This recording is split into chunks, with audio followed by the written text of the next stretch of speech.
ಯಾವ ರಾಶಿಯವರು ಯಾವ ವೃತ್ತಿಯನ್ನ ಮಾಡಿದ್ರೆ ಅತ್ಯಂತ ಲಾಭವನ್ನ ಕಾಣ್ತಾರೆ ಅನ್ನೋದನ್ನ ಆ ರಾಶಿಯ ಅಧಿಪತಿಗಳ ಆಧಾರದ ಮೇಲೆ ತಿಳ್ಕೊಬಹುದು.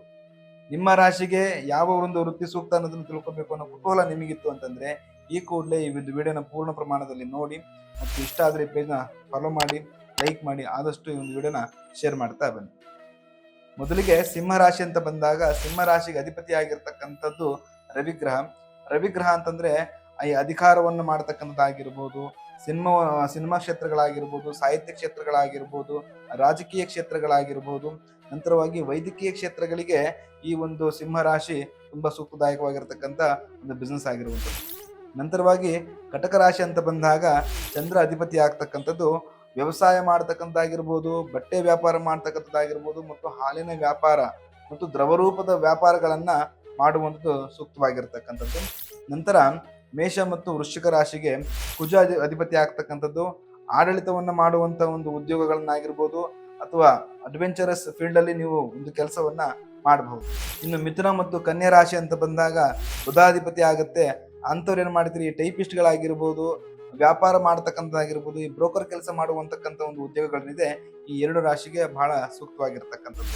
ನಂತರವಾಗಿ ಧನಸ್ಸು ಮತ್ತು ಮೀನ ರಾಶಿ ಇವುಗಳಿಗೆ ಗುರು ಅಧಿಪತಿ ಆಗಿರ್ತಕ್ಕಂಥದ್ದು.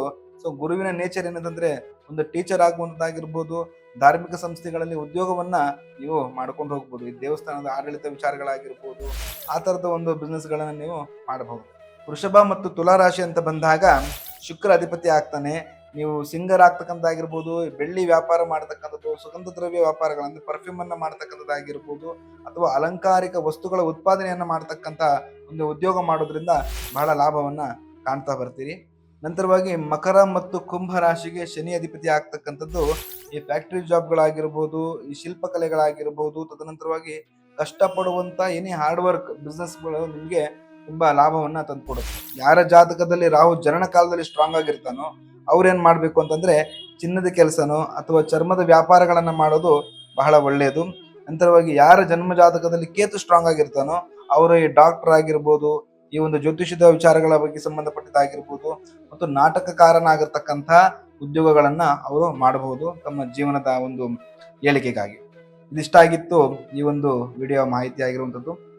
ನಮ್ಮ ಒಂದು ವಿಡಿಯೋ ನಿಮಗೆ ಇಷ್ಟ ಆಗಿದ್ದಲ್ಲಿ ಈ ವಿಡಿಯೋ ಜಾಸ್ತಿ ಶೇರ್ ಮಾಡಿ, ಆದಷ್ಟು ಲೈಕ್ ಮಾಡಿ, ಮತ್ತು ನಮ್ಮ ಪೇಜ್ನ ಫಾಲೋ ಮಾಡೋದನ್ನ ಮರಿಬೇಡಿ. ಇನ್ನು ಹೆಚ್ಚಿನ ಮಾಹಿತಿಗಳಿಗಾಗಿ ಸ್ಕ್ರೀನ್ ಮೇಲೆ ಕಾಣ್ತಿರತಕ್ಕಂಥ ನಂಬರ್ಗೆ ಕರೆ ಮಾಡಿ. ಧನ್ಯವಾದ.